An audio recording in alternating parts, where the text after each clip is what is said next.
Le Nouvel Esprit Public, Philippe Meyer, bonjour.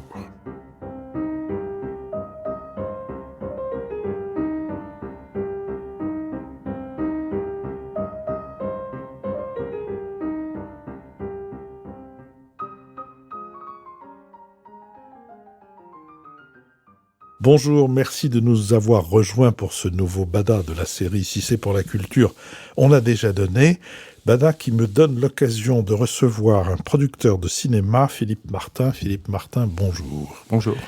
Je reçois donc pour une conversation à saut et à gambade, selon l'usage, quelqu'un qui produit des films de fiction, des courts-métrages et des documentaires, sans compter un intérêt pour tout ce qui est le numérique et les conséquences que le numérique a sur la production. C'est dire que les sauts et les gambades vont nous conduire un peu dans toutes les directions. En même temps, nous allons essayer de comprendre non pas ce qu'est un producteur de cinéma, mais ce qu'est un producteur de cinéma d'une catégorie qu'on appelle indépendant, si ça vous convient. Et pour ça, il m'a semblé qu'il pouvait être utile de commencer en parlant d'un des premiers, sinon le premier long-métrage que vous avez produit, qui était un long-métrage signé de Pierre Salvadori et qui était Cible émouvante. Vous avez quel âge à ce moment-là ? Alors c'est le deuxième. C'est le premier que je produis, c'est un film qui s'appelle Loin du Brésil, de Tilly, un film avec Emmanuel Riva. Oui. Et à ce moment-là, j'ai 25 ans. Et je fais le film de Pierre l'année suivante où j'ai 26 ans. Vous êtes, évidemment, vous avez une grosse fortune personnelle, vos parents ont des comptes en Suisse, et ça vous permet de faire ces deux premiers films. Alors mes parents auraient pu avoir des comptes en Suisse parce que j'ai grandi pas loin de la frontière suisse, à Évian-les-Bains, mais voilà, ma mère était institutrice et mon père douanier, donc le pactole familial était quand même assez menu.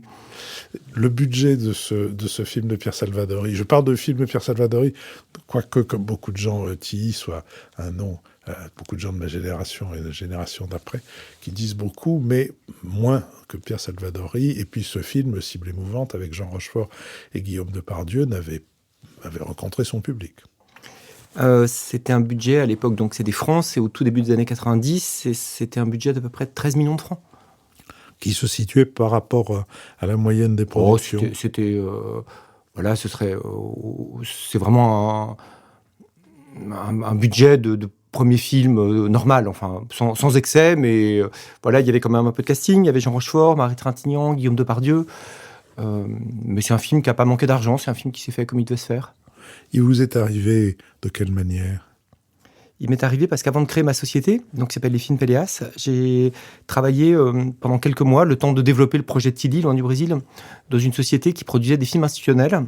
Et il y a un acteur d'un film institutionnel qui un jour m'a dit je connais un jeune garçon qui fait des sketchs, qui est un jeune comédien qui a écrit un scénario et il cherche un producteur et il n'en trouve pas. Et j'ai rencontré Pierre à ce moment-là. Et en effet, Pierre avait écrit ce film, pas tellement pour le réaliser, en fait, d'ailleurs, je crois pas du tout pour le réaliser, mais pour jouer dedans. Et il s'était dit, voilà, si jamais je vais avoir un rôle, peut-être qu'il faut que je me l'écrive. Et comme il savait écrire, il a écrit le rôle qui à l'arrivée, a été joué par Guillaume Depardieu. Et il avait proposé à plein de producteurs qui n'ont pas répondu, tout court.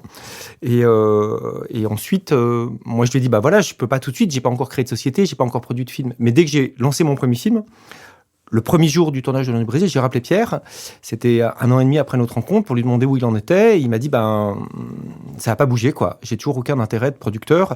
Et à ce moment-là, on s'est vu, et c'est comme ça que le projet s'est lancé. Et c'est moi qui, à un moment donné, lui ai dit, mais il faut que tu réalises toi, tu as des idées tellement précises sur ce que tu veux. Et il était très, absolument pas du tout la confiance en lui pour réaliser.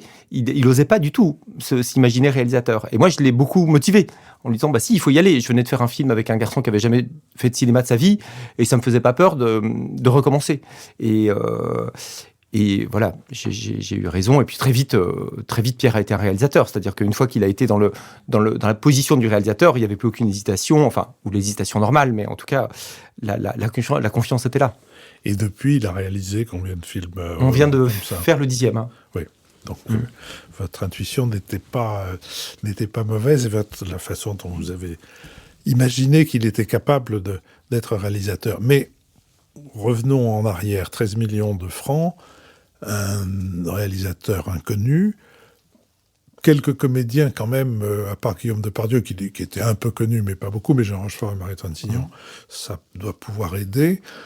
Où trouve-t-on l'argent? Comment le rassemble-t-on?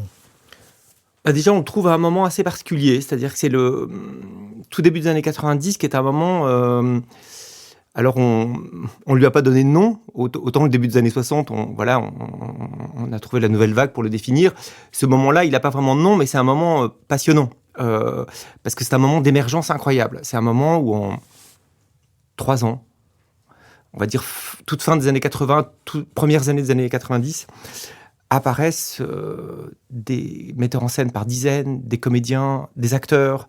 C'est fou. C'est-à-dire que... Alors, c'est pas incarné par un courant esthétique comme l'a été la Nouvelle Vague ou d'autres courants comme le réalisme poétique, mais le talent apparaît. Mais vraiment dans des proportions impressionnantes. Et même encore maintenant, beaucoup des grands réalisateurs français sont apparus dans ces années-là.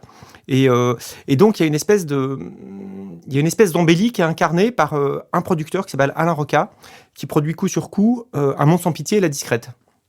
2 films de réalisateurs inconnus, 2 premiers films. Éric Rochant pour le premier. Voilà, Christian Vincent pour l'autre. Voilà. Sans casting vraiment. Voilà. Et c'est 2 gros succès. Donc à ce moment-là, il y a une prise de conscience on va dire des partenaires financiers, aussi bien les chaînes de télévision que des distributeurs, que peut-être le cinéma peut s'envisager un peu autrement. Et cette nouvelle génération de metteurs en scène qui apparaît crée sa génération de producteurs. Voilà, moi je deviens producteur parce que c'est pas pour aller produire des gens qui font des films depuis 15 ans. Je deviens producteur pour produire des gens qui font du cinéma à ce moment-là. Et donc il y a un peu cette espèce de dynamique qui fait que une nouvelle génération sur on va dire la brèche qu'a ouverte Alain Roca apparaît, et cette nouvelle génération est quand même assez prise au sérieux, étonnamment. C'est-à-dire que moi, c'est vrai que quand je me dis que j'ai fait mon premier film, le tournage à 25 ans, donc que j'ai fait le montage silencieux à 24 ans, que j'allais convaincre des partenaires à 24 ans, j'avais pas produit un seul court-métrage. Pour un réalisateur qui lui-même n'avait pas fait un seul court-métrage, et qu'on a réussi à trouver plus de 10 millions, je me dis, ah oui, c'est quand même assez incroyable. Mais il y a quand même cette chose dans le cinéma. Alors, peut-être que ce moment-là est un moment particulier, parce que comme ça arrive de temps en temps, il y a l'espace.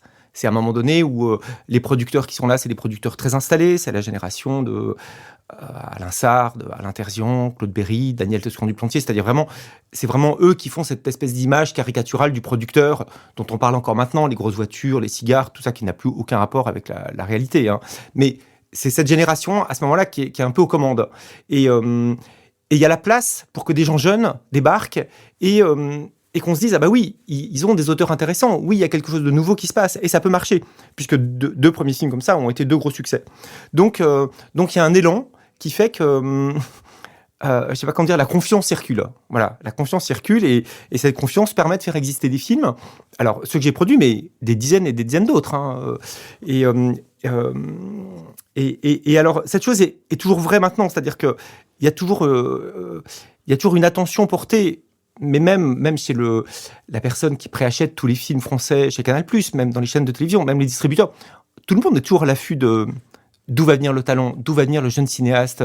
Regardez, un des succès les plus spectaculaires de ces dernières années, c'est Les Misérables, de Ladjli. 2 millions d'entrées, un metteur en scène inconnu, pas un acteur connu, un sujet sur les banlieues, et c'est ça l'événement. Donc si vous voulez, il y a toujours un peu cette capacité de se dire d'où va venir le talent, où est-ce qu'il va émerger. Mais la différence entre maintenant et mon époque, c'est que maintenant, il y a énormément de monde. Il y a une concurrence dingue. Le nombre de producteurs, le nombre de gens qui c'est des dizaines, des centaines de sociétés de production. Donc, c'est beaucoup plus difficile d'émerger quand il y a autant de gens qui sollicitent les partenaires financiers, quand il y a autant de projets qui veulent se faire.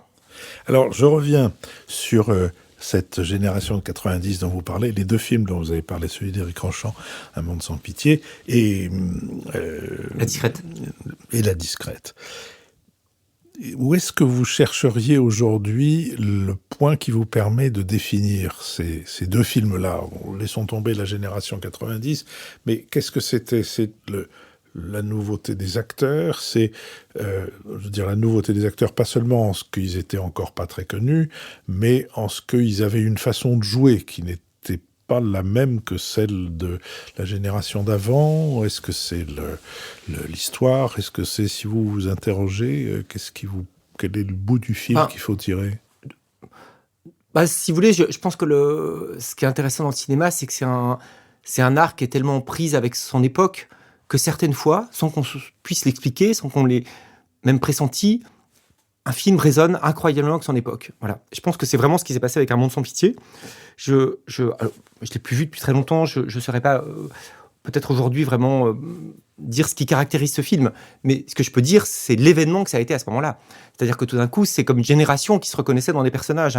Donc il y avait quelque chose là qui était quand même qui n'était pas si fréquent, parce que si jamais on regarde les cinéastes français qui ont émergé dans les années 80, déjà il y en a assez peu. Et c'est un cinéma très différent. C'est Jean-Jacques Benex, Luc Besson, Léos Carax, Olivier Assayas, peut-être quelques autres, mais qui des fois ont commencé plutôt à la fin des années 70, comme des gens comme Claude Miller. Mais si vous voulez, le jeune cinéma des années 80, c'est un peu eux. Et c'est pas un cinéma dans lequel on s'identifie tellement au personnage. C'est un cinéma dont le style est encore un peu différent. Peut-être pas tout à fait vrai pour Assayas, mais encore. Je pense que à ce moment-là, peut-être. Et voilà. Et puis tout d'un coup, il y a comme une espèce de fraîcheur qui débarque avec Éric Rochon, un certain sens de la comédie avec Christian Vincent, et que ça plaît. C'est ça qui crée un peu une espèce de mode un peu à ce moment-là. Est-ce qu'il y a une scène d'Un monde sans pitié dont vous vous souvenez? Je peux dire que je me souviens d'une scène, mais je me souviens d'Hippolyte Girardot, de l'énergie d'Hippolyte Girardot, de sa séduction. Il y a quand même quelque chose. C'est une forme de héros de cinéma qu'on voit pas tellement à ce moment-là, je crois. Il y a une chose un peu nouvelle quand même chez cet acteur.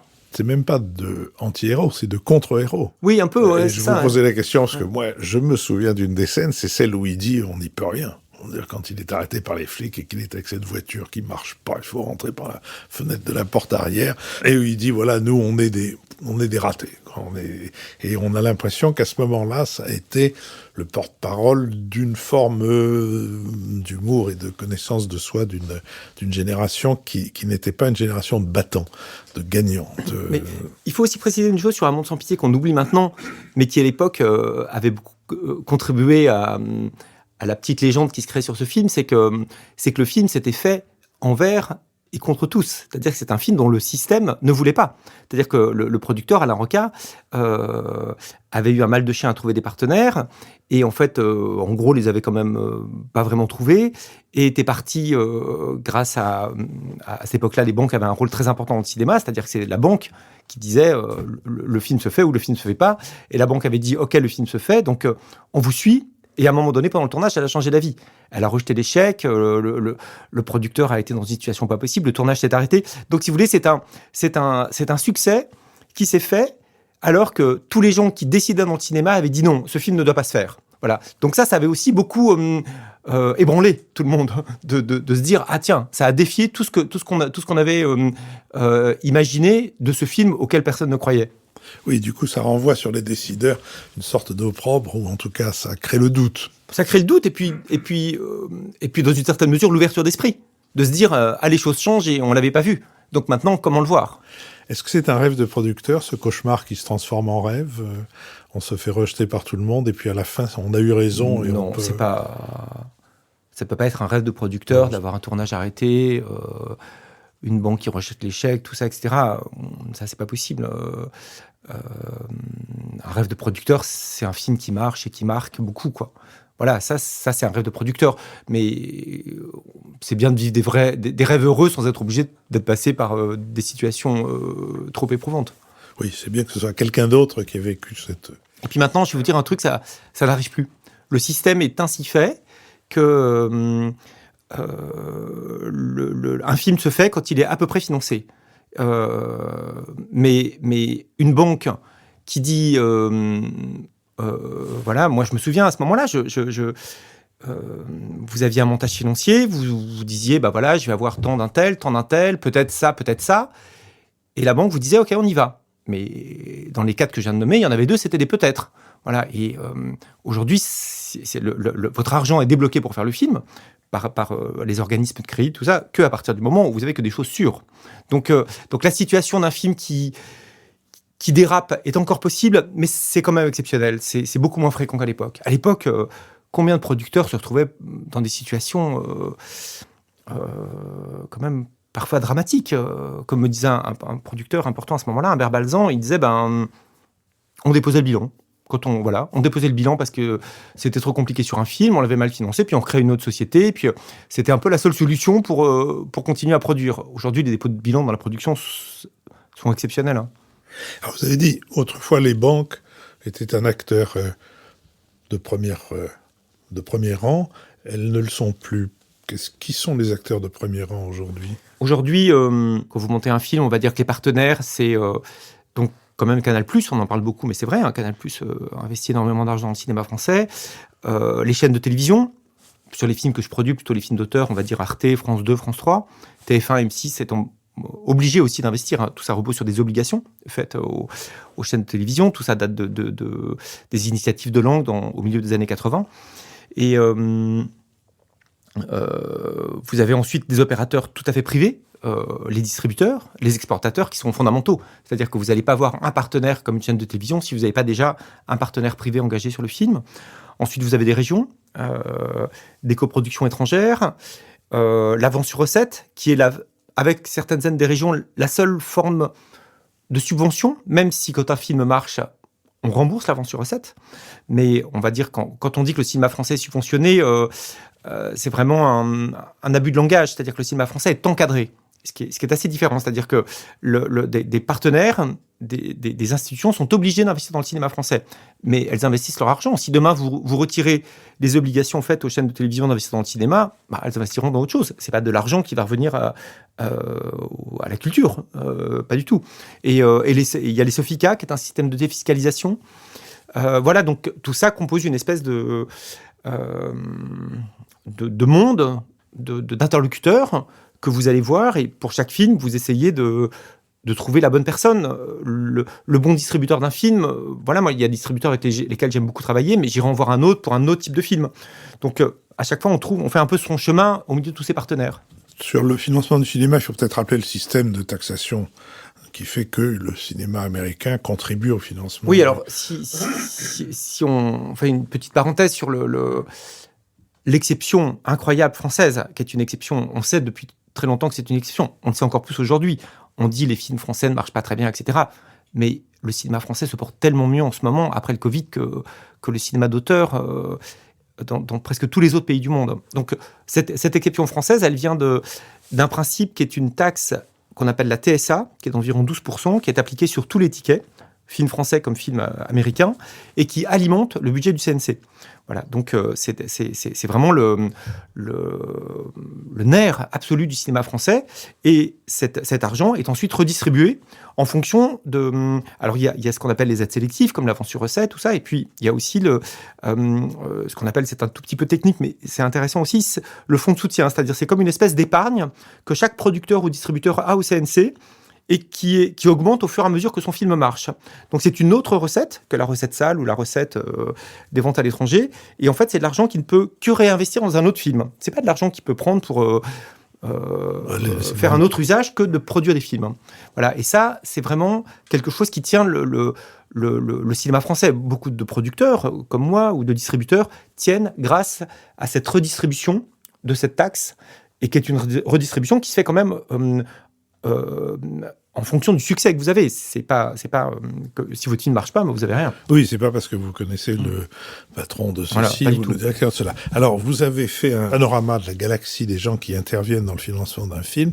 Est-ce que c'est une galaxie dont les membres ont augmenté depuis que vous êtes entré dans ce métier il y a maintenant quelques 20 ans 25 ans bientôt 33. Bientôt 33. Vous ne les enfin, faites je produis. pas. J'y étais avant. Est-ce que cette galaxie a augmenté? Première question. Et deuxièmement, est-ce que leur nombre n'est pas un facteur de complication parce que chacun est tenté d'intervenir, qui sur le scénario, qui sur la distribution, qui etc. Alors oui, il y en a plus qu'avant, mais c'est bien.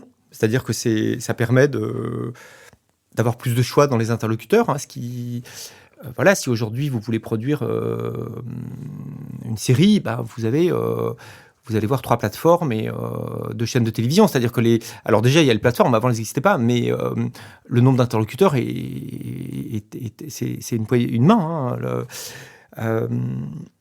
Voilà, le fait d'avoir beaucoup de distributeurs qu'on va aller voir, beaucoup d'exportateurs. Alors, c'est moins vrai pour les chaînes de télévision, bien sûr.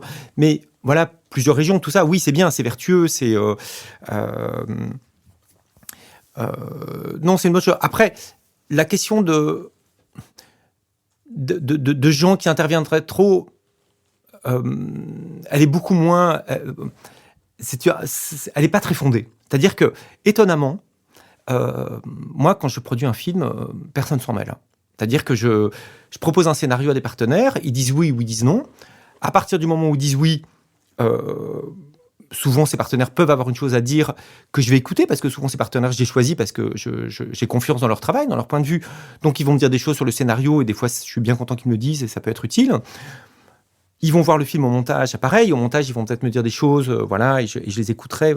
Mais jamais un partenaire me dit, une chaîne de télévision me dit, je ferai ton film si jamais tu changes la fin, si jamais tu prends tel acteur, si jamais... Ça se passe pas comme ça. Je dirais que moi déjà, mon travail, c'est un peu de pressentir ça. C'est-à-dire que je sais bien que si jamais je fais un film avec des acteurs connus, ce sera plus simple qu'avec des acteurs inconnus. Je le sais, j'ai pas besoin que quelqu'un dans une chaîne de télévision me le dise. Dans certains cas, je vais en tenir compte, quand le projet s'y prête, et puis dans d'autres cas, non. Parce que la nature même du film fait qu'il doit être fait avec des acteurs inconnus. Donc, bizarrement, ce dont vous parlez existe beaucoup plus dans la télévision et dans les plateformes. Les télévisions, quand elles produisent des films qu'elles diffuseront, elles, en premier, sont extrêmement interventionnistes. L'interventionnisme de Netflix sur l'écriture des scénarios, tout ça, etc., est incroyable. C'est une toute autre façon de faire. Et là-dedans, la position du producteur et du réalisateur n'est pas du tout celle qu'il a au cinéma. Ça ne se compare pas. Donc, vous êtes avec devant vous un certain nombre d'interlocuteurs, dont, vous l'avez dit, le distributeur. Sans distributeur, il n'y a pas de film. Le distributeur, est-ce que vous pourriez faire un espèce de portrait global, collectif des distributeurs? Quelle sorte de distributeur existe? Alors, déjà, le distributeur, c'est celui qui va faire l'intermédiaire entre le film et le public. Donc, c'est lui qui, à un moment donné, va prendre le film et va faire tout le travail, aussi bien publicitaire, conception d'affiches, conception de film-annonce, que plan de sortie. Est-ce qu'on sort le film sur 100 salles ou 400 ? Quelle date ? Très important, la date de sortie, essentielle. Voilà, c'est lui qui va prendre toutes ces décisions. Évidemment, en collaboration avec le producteur et le réalisateur, mais c'est quand même ses décisions. Et ensuite, c'est lui qui programme le film, qui va être en lien avec l'exploitant. Donc, il va passer des accords avec les exploitants pour que le film passe... Maintenant, c'est assez complexe. Hein, c'est-à-dire qu'un exploitant va vous dire « Bah oui, je prends le film », mais il le prend comment ? Quand les films étaient en 35 mm et étaient projetés en pellicule, un exploitant qui vous prenait un film, il vous prenait le film et il le mettait dans une salle et il ne le bougeait pas pendant une semaine. Vous voyez ce que c'est que de mettre une bobine de film sur un projecteur. Le numérique a complètement changé ça. C'est-à-dire qu'un exploitant peut vous dire « je prends ton film », mais s'il veut le passer que le vendredi à 18h, il le passe le vendredi à 18h. Il peut passer très simplement, c'est rien du tout de changer de film tous les 2 heures. Donc, c'est ce que font beaucoup de films de cinéma de répertoire. Et donc, après, il y a toute cette négociation. Combien de temps tu le gardes ? Combien de séances par semaine ? Combien de séances la première semaine ? Combien de séances la deuxième semaine ? Donc, il y a un peu tout ce travail qui est à la fois un travail assez éprouvant parfois parce que le distributeur est vraiment en contact complètement avec le marché. Tous les lundis matins, entre 8h30 et 13h, se programment toutes les salles de France. Et là, le distributeur, il discute avec les programmateurs des grands circuits, comme des salles d'arrêt-essai, de province, tout ça, et il défend son film. Et c'est un principe très... Autant le cinéma, on va dire, tant qu'on est dans un cadre de production est relativement protégé, quand on est dans le cadre de l'exploitation, il n'y a plus qu'une seule loi, c'est le business. La protection n'existe quasiment plus. Votre film, il a fait des entrées, le cinéma le garde. Le film n'a pas fait assez d'entrées, le cinéma le vire. Et même si vous sentez que votre film est en train de prendre, qu'il faudrait qu'il ait encore un peu plus de durée, si jamais vous êtes avant-dernier et qu'il y a 4 films à rentrer dans le cinéma, vous sortez. Donc tous les lundis matins, il y a une espèce de combat alors des fois c'est très heureux quand le film marche bien, et puis quand ça marche pas, je peux vous dire que c'est sanglant, entre le distributeur et les programmateurs des salles. Voilà. Donc ce distributeur, c'est lui qui, quelque part, c'est lui qui va défendre notre travail ensuite, qui va lui donner une identité, qui va le défendre, et qui, je sais pas, qui donne tout le sens au travail qu'on a fait avant. Produire un film sur lequel on va travailler des années, si c'est pour le confier à un distributeur qui, en gros, ne va pas le comprendre, ne va pas faire les bons choix, etc., c'est complètement gâché, tout le travail qui a été fait avant. Donc, c'est une espèce de maillon essentiel. Toute la chaîne se tend grâce à lui. Et dans une certaine mesure, avec l'exploitant, vous voyez vraiment, et ça, c'est fou à voir, hein, comment, quand un exploitant travaille bien, comme les entrées montent. Voilà. Et vous voyez, quand vous savez que vous faites un film et puis que vous n'allez pas être programmé dans les cinémas Utopia, ben, c'est une très mauvaise nouvelle. Parce que les cinémas Utopia, ils bossent très bien, ils ont un public fidèle, ils ont une exigence, une qualité. Les gens qui vont dans un cinéma Utopia savent qu'ils vont voir un bon film, ils sont défendus, ils sont éditorialisés, voilà. Et il y a pas mal de salles Utopia, enfin pas mal, pas tant que ça, je dirais peut-être une quinzaine d'écrans. Et ben quand un film n'y est pas, c'est une perte importante parfois. Et inversement, quand un film y est, vous savez que vos entrées en province vont monter. Et donc, ce travail de l'exploitant, cette conviction qu'un exploitant peut avoir de faire aimer un film, change le succès, la carrière d'un film. Ça, c'est une chose essentielle. Et en ce moment... en ce moment, c'est un moment difficile parce que les exploitants d'arrêt-essai ont quand même beaucoup souffert du Covid, se prennent une baisse de 30 à 40% d'entrées. Et c'est un moment où on a absolument besoin d'eux et où eux sont un peu affaiblis quand même. Hein. Et vous avez une idée, ou ils ont une idée de la manière dont ils pourraient être soutenus, indépendamment des soutiens financiers? Moi, j'en ai une, mais qui est que je pense que beaucoup d'exploitants sont un peu démunis sur, vous en avez parlé en introduction de l'émission, sur les questions un peu digitales, c'est-à-dire qu'on voit bien que maintenant, des gens de moins de 40 ans et qui veulent aller au cinéma, tout passe par les réseaux sociaux, tout passe par les informations qu'on va avoir sur son téléphone, et que beaucoup d'exploitants sont un peu démunis par rapport à ça. Quand ils arrivent à animer une page Facebook, c'est déjà super. Et alors qu'au fond, maintenant, le digital permet vraiment de pouvoir animer une communauté près de son cinéma, de l'informer de plein de choses. Tout ça est assez simple, au fond. Mais ils n'ont pas accès à ça. Et souvent, ils ne connaissent pas. Ils ne savent même pas comment faire. Et le CNC a essayé d'avoir un peu des initiatives par rapport à ça, mais c'est encore un peu très fragile. Et moi, une des choses que je regrette un peu, ou que je vais pas dire que je la regrette, mais que j'appelle de mes voeux, c'est vraiment qu'il y ait une politique culturelle qui prenne vraiment en charge ces questions-là pour aider beaucoup plus les distributeurs et les exploitants à intégrer des outils digitaux qui sont les outils qui touchent un public plus jeune. C'est-à-dire qu'on regrette beaucoup que le public du cinéma d'auteur vieillisse de plus en plus en France, mais en même temps, il y a plein de jeunes qui peuvent aimer des films d'auteur. Mais encore faut-il que ces films d'auteur croisent leur sphère de communication. Et même si vous avez France Inter, même si vous avez des bonnes critiques dans le monde, même si vous avez une presse qui est globalement très bonne et tout ça, mais là-dedans, rien n'est dans leur ils ne lisent pas. Ils ne lisent pas. Ils peuvent lire, mais des gens de 20 ou 25 ans qui lisent régulièrement Le Monde, qui écoutent France Inter, tout ça, c'est pas vrai, c'est pas du tout majoritaire. Donc il y a d'autres moyens de les toucher. Il y a eu tellement d'époques où il n'y avait pas d'autres moyens de les toucher. Là, il y a d'autres moyens de les toucher. Mais ces moyens ne sont pas... la culture est un petit peu... je ne sais pas comment dire. Elle ne s'est pas emparée de ces questions importantes. Et comme elle ne s'en est pas emparée, les intelligences, les grands talents, les inventeurs du numérique ne viennent pas tellement dans la culture parce qu'il n'y a pas d'enjeu. Ils vont dans d'autres secteurs marchands où tout d'un coup, c'est des priorités essentielles, des priorités industrielles. Il y a tellement de secteurs en France où le digital est devenu un enjeu majeur. Mais dans la culture, ça ne l'est pas. Donc, Donc personne dans la culture n'a le souci d'aller même chercher les talents, de se dire c'est qui les jeunes super bons dans le digital avec qui on pourrait inventer des choses nouvelles pour ça. Il y a une chose, ça n'est pas attirant pour eux parce que ce secteur, pour l'instant, ne s'en soucie pas assez, à mon avis. Oui, c'est d'autant plus curieux d'ailleurs que cette espèce de mollesse du ministère de la Culture sur ces questions-là est d'autant plus curieuse qu'il y a un rapport sur les pratiques culturelles des Français signé entre autres par Lou Wolf qui montre à quel point c'est important et à quel point ce serait nécessaire. On viendra un peu plus tard à votre propre formation, à votre propre relation avec le cinéma, mais elle est celle de quelqu'un qui a beaucoup vu de films, et aussi des films du patrimoine, pas seulement les films de votre époque, vous êtes né à la fin des années 60, et pas seulement les films qu'on pouvait voir à partir du moment où vous aviez l'âge d'aller au cinéma, seul ou accompagné. Cet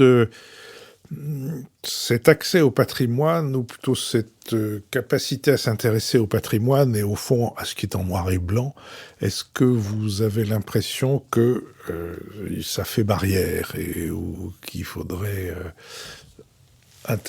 trouver moyen d'intéresser aussi au noir et blanc? Je pense que ce dont vous parlez, c'est une question d'éducation artistique. C'est-à-dire qu'au fond, comment on fait pour lever des a priori, comment on fait pour que tout d'un coup, des spectateurs plus ou moins jeunes aient une émotion forte dans laquelle la question du noir et blanc devient complètement secondaire. C'est-à-dire que c'est souvent le noir et blanc, ça va être un a priori. On va se dire, ah ben non, je vais pas voir un film en noir et blanc. Mais il suffit d'avoir quelques grands chocs avec des films en noir et blanc et ce problème est levé. Encore faut-il que les conditions du choc soient réunies. C'est-à-dire que, voilà, pour moi, on parlait du digital tout à l'heure, mais la question de l'éducation artistique est majeure. Emmener les gens au cinéma, le jeune public, c'est majeur pour deux raisons. Hein. C'est majeur pour, évidemment, former... de donner le goût du cinéma à des jeunes spectateurs. Et on sait, quand je dis jeunes spectateurs, je pense notamment aux écoles primaires, parce qu'on sait que c'est à l'école primaire que ça a le plus d'impact, mais évidemment ensuite dans le secondaire. Mais c'est aussi majeur pour les exploitants, parce que les exploitants, les séances scolaires les aident énormément. C'est beaucoup d'entrées. Donc, si vous voulez, c'est un truc, par exemple, on se dit, c'est pas si compliqué, quoi. On monte des films à des spectateurs qu'on va former, qui potentiellement seront les spectateurs de films d'auteur de demain, et en même temps, on aide énormément l'exploitation. On aurait envie que quelque chose comme ça ait vraiment que ce soit un projet fort, quoi, que tout d'un coup, le cinéma, que toutes les semaines, c'est peut-être un peu une utopie, mais au moins tous les mois, que tous les élèves aient la chance de rencontrer un film, de voir un film au cinéma, ce qui est pour plein de gens n'existe plus, ils ne voient plus des films au cinéma. Et ça, c'est vrai que alors attention, hein, il y a des initiatives, il y a École au cinéma, il y a des choses qui existent, mais moi, j'aimerais que c'est encore plus d'ampleur, que ce soit une priorité, vraiment. Ça l'est pas vraiment. C'est-à-dire que c'est quand même toujours un peu des négociations. Et puis, il y a une question... on en a parlé tout à l'heure avant que l'émission commence, mais c'était un sujet intéressant. Vous parliez du pass culture et du fait que donner... pass culture, qui est quand même une initiative très heureuse, donner la possibilité à quelqu'un de voir un spectacle ou un film sans se poser la question de comment il se rend dans la salle de spectacle, c'est une chose. Les séances scolaires, aujourd'hui, sont confrontées au problème du coût. Quand tout d'un coup, vous devez faire 15 km pour emmener des élèves voir un film, et ça coûte plus cher que ça coûtait il y a 2 ans.